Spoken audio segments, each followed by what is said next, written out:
আমি আসছি গৌরীপুর পৌরসভা ৯ নং ওয়ার্ড সরকারপাড়া গ্রাম। এখানে বৃষ্টির পানি জলাবদ্ধ হয়েছে। মূলত এখানে একটা ড্রেন, এই যে ড্রেনের শেষ প্রান্ত, এখান থেকে এই পানিটা প্রবাহিত হয়ে ইসামুল বাড়ির সামনে ড্রেনের সংযোগস্থল, ওইখান দিয়ে এই পানিটা চলে যায়। কিন্তু দুঃখের বিষয়, হয়তোবা ড্রেনের কোথাও বন্ধ আছে, যে বন্ধের কারণে পানিটা নিষ্কাশিত হচ্ছে না। এই যে ড্রেনের অবস্থা, এই ময়লাযুক্ত পানির কারণে ডেঙ্গু জ্বর হওয়াটা এটা স্বাভাবিক। ওই ড্রেনের সাথে সংযোগ হয়েছে, ওই যে ড্রেনটা, ওই যে ওইখানে সংযোগ হয়েছে। এই ড্রেনে হয়তোবা কোথাও না কোথাও মাটি দ্বারা বন্ধ আছে, যে কারণে পানি নিষ্কাশিত হচ্ছে না।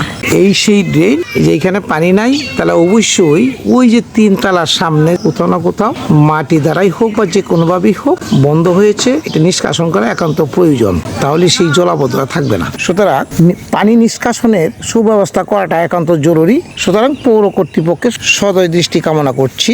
ধন্যবাদ। আসসালামু আলাইকুম।